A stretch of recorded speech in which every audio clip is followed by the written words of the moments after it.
सो इसको काफी लंबा सफर तय करने के बाद दूसरे रास्ते से लास वेगस में जाना पड़ता है। लेकिन अब ये शहर भी खाली पड़ा था।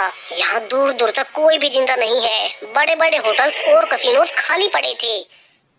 सो ईश अब थक हार कर एक फेमस होटल में रुक जाता है। यहाँ अब चूंकि सब कुछ उसके लिए फ्री था तो वो महंगी वाइन्स पीने लगता है कि अब अगली ही रात उसके पास दो और सर्वाइवर्स मिल्टन और एन आते हैं जो कि उसी की तरह इस बीमारी से इम्यून थे। वे बताते हैं कि वे पिछले कई दिनों से ऐसे ही महंगे होटल्स में रह रहे थे। मिल्टन इसको आखिरी टीवी ब्रॉडकास्ट भी दिखाता है जिसमें अनाउंस किया जा रहा था कि वैज्ञानिक इस नई बीमारी का एंटीडोट नहीं खोज पाए और इसके बाद विभिन्न देशों में गृह युद्ध छिड़ गया। लोग राशन पाने के लिए एक दूसरे को मारने लगे और सिर्फ कुछ ही दिनों में हर कोई मारा गया।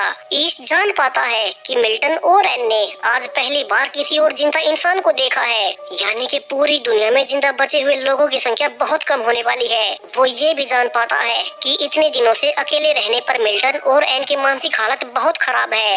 एन रिवील करती है कि उसने वीडियो कॉल पर अपने पति और बच्चों को मरते हुए देखा था, जिसके बाद अब उसे जीने की कोई इच्छा नहीं रही। अब ईश आने वाले कुछ दिनों तक उन्हीं के साथ इसी महंगे होटल में रहना शुरू करता है। इतने महंगे और ब्रांडेड कपड़े सब कुछ फ्री होने पर अब उन्हें कुछ भी अच्छा नहीं लगता।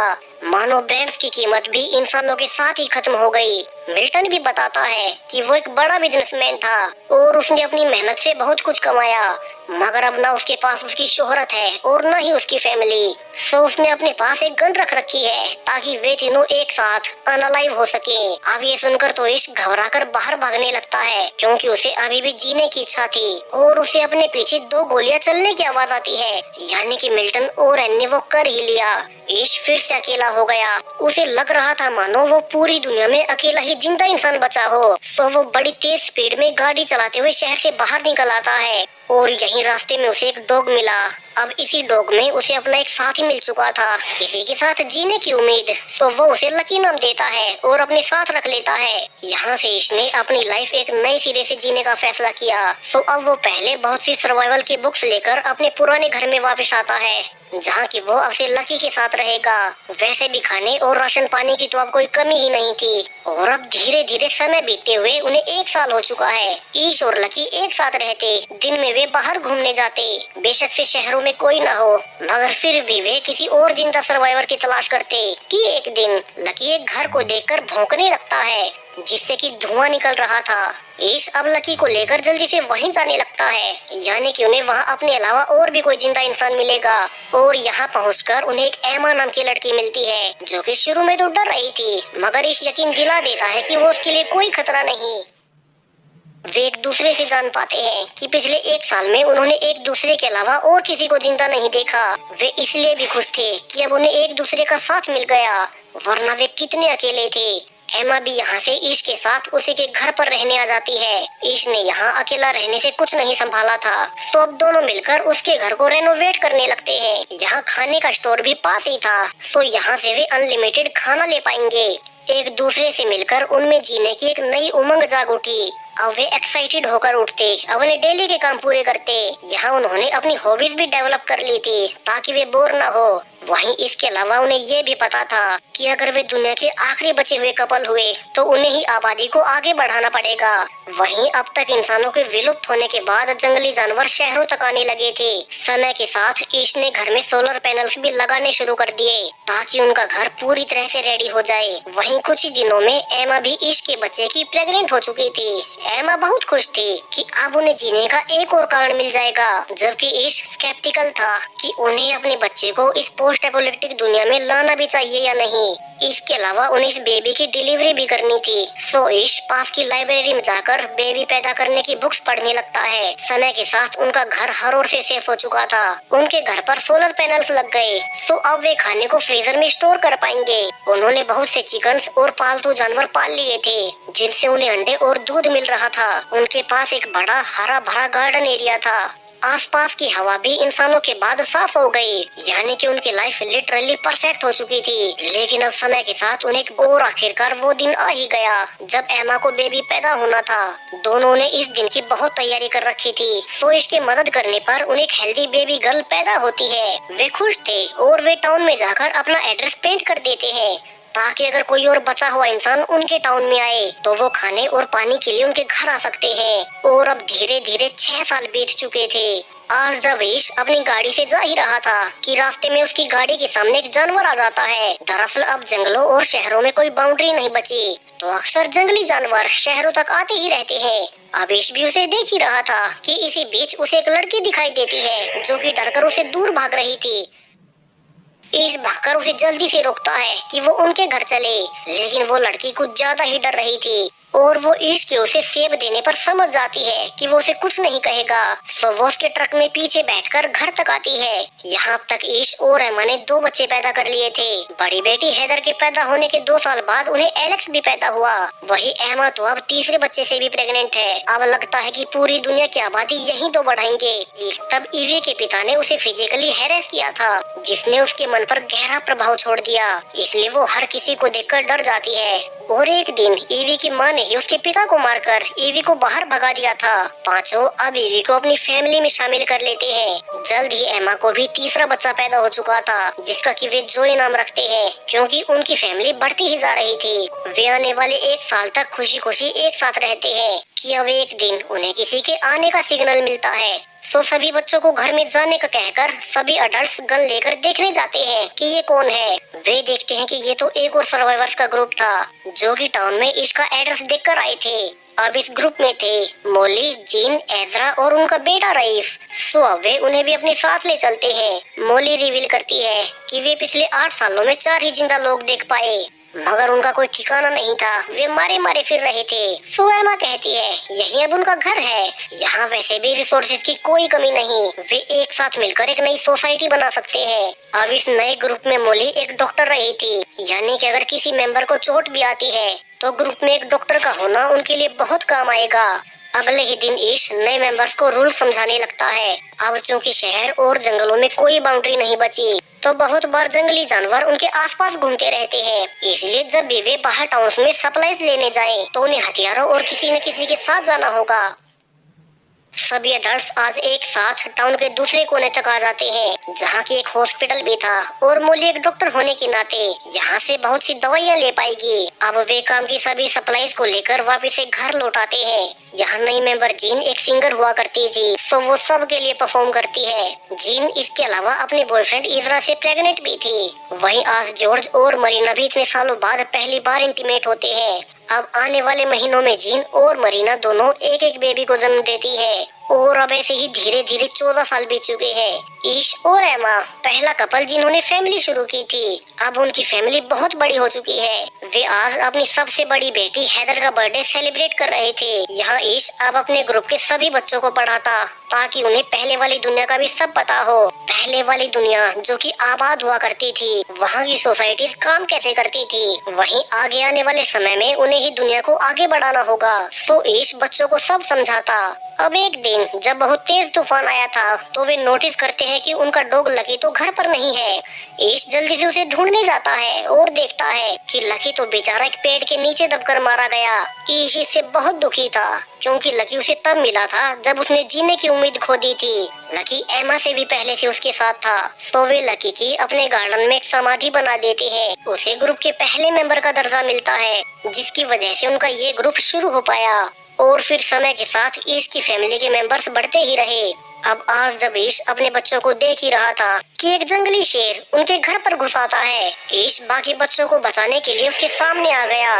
और जब तक बाकी लोग उसे बचाने आ पाते, तब तक वो शेर ईश को बुरी तरह से चीर फाड़ कर जा चुका था। डॉक्टर मोली जल्दी से बाकी लोगों के साथ ईश को बचाने की कोशिश करने लगती है। फॉर्चुनेटली उनके पास सभी दवाएं थी, और मोली के टाइमली एक्शन लेने से वे ईश की जान बचा ही लेते हैं। एमा भी गन के साथ जाकर उस शेर को मार गिराती है, ताकि वो फिर से उनके किसी और मेंबर पर अटैक न कर दे। आने वाले कुछ हफ्तों में ईश अब फिर से चलने लग गया था, और अब 17 साल पूरे होते हुए बच्चे भी बड़े हो चुके हैं। ईश अपने बेटे जॉय और एलेक्स को सर्वाइवल के सारे ट्रिक्स सिखाता। वहीं एजरा का बड़ा बेटा रईफ और ईश की बड़ी बेटी हैदर एक दूसरे को पसंद करने लगे। वे अक्सर एक साथ ही रहते, और वे अपनी फैमिली को कहकर अकेले बाहर की दुनिया देखने जाने का फैसला करते हैं। बाकी लोगों को भी पता था कि उन्हें आपस में ही आबादी बढ़ानी होगी, सो इसे किसी को एतराज नहीं होता। और वे दोनों को गाड़ी में वेपन्स और राशन पानी देकर दुनिया घूमने के लिए भेज देते हैं। लेकिन अब आने वाले समय में उन्हें पानी की कमी पड़ने लगती है और पास की ही डैम पर जाकर उन्हें रियलाइज होता है कि अब आसपास का सारा पानी खत्म हो रहा था। दरअसल इंसान अचानक से विलुप्त होने से मौसम का प्रोसेस बिल्कुल बदल गया, जिस कारण अब पिछले कई महीनों से बारिश नहीं हुई थी। यानी कि ग्रुप के पास पानी को लेकर बड़ी प्रॉब्लम खड़ी हो जाएगी कि तभी उन्हें दो और गाड़ियां अपनी ओर आते हुए नजर आती है, यानी कि और भी सर्वाइवर्स। सो वे जल्दी से अपने घर आकर सबको सतर्क करते हैं। क्या पता ये नए सर्वाइवर्स खतरनाक हो और उनसे उनका घर छीनने आए हो। दरअसल ये ग्रुप चार्ली का था और वो रिवील करता है कि वे यहाँ पर ऑयल का सौदा करने आए हैं। दरअसल उनके पास एक ड्रिल मशीन थी जिसे कि वे जमीन में ड्रिल कर ईस्ट के ग्रुप के लिए हेडपंप लगा देंगे और उन्हें पानी मिलता रहेगा। लेकिन इसके बदले में उन्हें उनका सारा ऑयल चाहिए ताकि वे यहाँ से ड्राइव कर 500 मील आगे दूसरे हिस्सों में जा सके। अब इसके ग्रुप के पास वैसे भी पानी की कमी थी तो वे इस ऑफर को मान जाते हैं। वैसे भी वे ऑयल का क्या ही करेंगे। सोइश के कहने पर अब चार्ली के ग्रुप के लोग एक जगह पर ड्रिल करना शुरू कर देते हैं। इस प्रोसेस में वैसे भी कई दिन लगने वाले थे तो तब तक चार्ली का ग्रुप उनकी वेंट्स में ही रहेगा। वहीं ईश समय के साथ नोटिस भी करता है कि चार्ली उतना भी सीधा नहीं, उसने रिसोर्सेज के लिए कई सारे सर्वाइवर्स को मारा था। और ये सब जानने के बाद ईश अपने ग्रुप को अकेले में कहता है कि उन्हें चार्ली से सावधान रहना होगा और साथ ही अपने इस घर की सेफ्टी करनी होगी। एमा कहती है कि वैसे भी ड्रिल पूरी होते ही वे चले ही जाएंगे तो उन्हें ज्यादा परेशान नहीं होना चाहिए। आने वाले 2 दिनों तक ड्रिलिंग जारी रहती है और फाइनली 4 दिनों के बाद उन्होंने नीचे से पानी निकाल ही लिया। इसे सभी खुश थे और इस चार्ली से कहता है कि अब उनका सौदा पूरा हुआ, वे उनका सारा ऑयल लेकर यहाँ से जा सकते हैं। रात को सब इकट्ठे होकर सेलिब्रेट भी करते हैं। हालांकि इस चिंता में था क्योंकि चार्ली बहुत खतरनाक है और ऐसा लग नहीं रहा कि वो आसानी से यहाँ से चला जाएगा। अब रात को सबके सोने के बाद ईश को बाहर से किसी के चिल्लाने की आवाज आती है और वो बाहर आकर देखता है कि चार्ली एक रूम से निकल रहा था, जबकि बाहर उसका साथी साइलस पहरा दे रहा था ताकि वो उसे किसी के आने पर इशारा दे सके। ईश जल्दी से भागकर उसी कमरे में देखने जाता है जहां अंदर ईवी रोए जा रही थी। वो बताती है कि चार्ली ने उसके साथ जबरदस्ती की। ईश जल्दी से अपने ग्रुप को इकट्ठा कर सब बता देता है। यहाँ बाकी मेंबर्स भी बताते हैं कि चार्ली के ग्रुप के पास बहुत सी गन्स है और वो कह भी रहा था कि वो यहाँ से अब कहीं नहीं जाएगा। अब ईश कहता है कि फिर तो उन्हें चार्ली को जान से मारना होगा, वरना वो ऐसे अपने ग्रुप के लोगों को हैरास होते हुए नहीं देख सकते। आज उसने ईवी के साथ ऐसा किया है, कल को किसी और के साथ करेगा।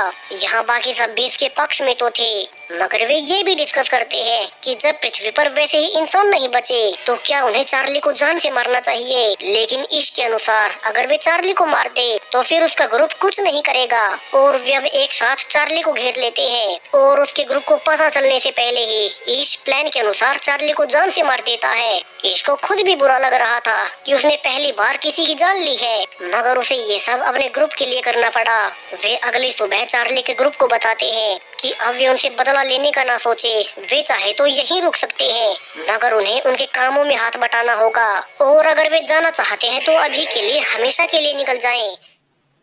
अब बाकी सब तो यहीं रुकने को मान जाते हैं, मगर चार्ली का सबसे खास दोस्त साइलस उन पर गुस्सा उठता है कि उन्होंने उनके लीडर चार्ली को अचानक से अटैक कर जान से मार दिया। अब ईश का ग्रुप डर जाता है कि कहीं भी उन पर अटैक न कर दें, मगर बाकी मेंबर्स कहते हैं कि उन्हें भी पता था चार्ली बहुत गलत था, वो लीडर होने का गलत फायदा उठाया करता था। उसने तो अपने ही ग्रुप की बाकी लेडीज के साथ भी ऐसा ही किया था।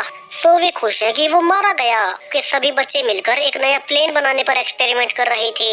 ईश का बेटा कहता भी है कि आने वाले कुछ समय में वे इसे परफेक्ट कर लेंगे ताकि वे पहाड़ों से आसानी से नीचे उतर सके। लेकिन अब आने वाले कुछ दिनों में ग्रुप के कई सारे मेंबर्स बीमार पड़ने लगते हैं। उन्हें जल्दी रियलाइज हो जाता है कि ग्रुप के आधे से ज्यादा लोग फिर से बीमार हो गए और उनमें वैसे ही सिम्टम्स थे जैसे 20 साल पहले फैले उस बीमारी में थे। डॉक्टर मोली अब रिवील भी करती है कि वैसे तो वे उस बीमारी से इम्यून हो चुके थे, लेकिन अब समय के साथ वो वायरस और इवॉल्व हो गया। हालांकि ये नई स्ट्रेन इतनी भी पावरफुल नहीं है, तो वो इसका इलाज ढूंढ लेगी। सो बचे हुए मेंबर्स बीमार लोगों की देखभाल करना शुरू करते हैं। यहाँ इसका बेटा जोई तो और बुरी हालत में था, जहाँ पूरा ही ग्रुप इसकी वजह से परेशान तो था ही कि एक दिन इसकी बड़ी बेटी हैदर घर अकेली वापस लौटती है, जो कि लीफ के साथ बाहर की दुनिया घूमने गई थी और वो भी अब अपनी ट्रिप के बारे में सब कुछ बताना शुरू करती है।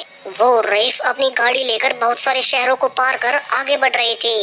वे हर रोज नई जगहों को खोज रहे थे, लेकिन हर बार हर एक टाउन उन्हें अबेंडन ही मिलता।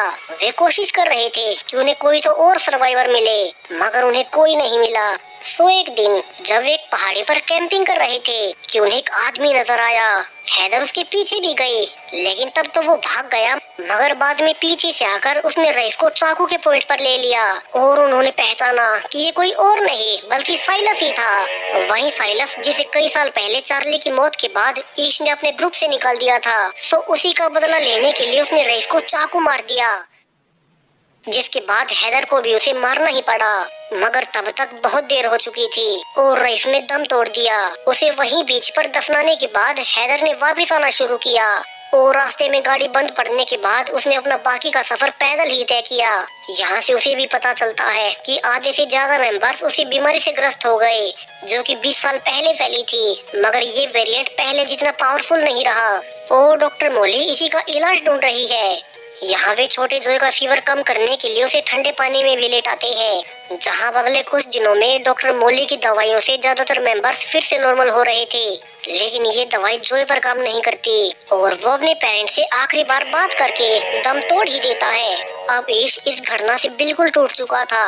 जोए के अलावा भी उनके ग्रुप के 3 और मेंबर्स मारे गए थे। अब एमा अकेले में ईश को समझाती है कि जब उनके पास कुछ नहीं था तब सिर्फ उन दोनों ने मिलकर रहना शुरू किया और अब तो उनके पास उनका पूरा ग्रुप बन चुका है और वे ही आने वाले समय में पृथ्वी को फिर से आबाद कर देंगे। सो उन्हें हिम्मत न हारते हुए ग्रुप के बच्चों को रेडी करना होगा। ईश अब अकेला एक पहाड़ी पर जाकर सनराइज देखता है। उसे अब महसूस हो रहा था कि 20 सालों के बाद दुनिया कितनी बदल गई। वो वापस जाकर अपने बच्चों को स्पीच देता है कि अब तक वे गलत दिशा में आगे बढ़ रहे थे। वे पहले वाले दुनिया के जैसे बनने की कोशिश कर रहे थे, मगर अब दुनिया वैसी बची ही नहीं है। सो उन्हें प्रकृति के हिसाब से सीखना होगा। अब उन्हें नेचर ही सिखाएगा। अब से उन्हें वो सीखना होगा जो उन्हें इस नई दुनिया में रहने में मदद करे। और अब वे एक साथ मिलकर रेडियो को फिर से चालू करने लगते हैं ताकि वे आपस में एक कम्युनिकेशन बना सके, जहाँ से वे एक साथ मिलकर अपनी नई इंसानी सोसाइटी खड़ी करेंगे। वे सोशल इवेंट्स रखेंगे ताकि बच्चों को पता लग सके कि कैसे इंसान एक सोशल जीव है। और वे आसपास जाकर बर्बाद हो चुके शहरों को अपने हिसाब से रेनोवेट करना शुरू करते हैं ताकि वे इस नई दुनिया की नई सोसाइटी शुरू कर सके, जहाँ अब धीरे धीरे इस नई दुनिया को 50 साल बीत चुके थे। बूढ़ा ईश अपने पोते को कहता है कि ये नई इंसानी सभ्यता उन्हीं की वंशज है, जिसे अब उसे आगे बढ़ाना होगा। और इसी हैप्पी एंडिंग के साथ ये पूरी सीरीज यहीं पर खत्म हो जाती है।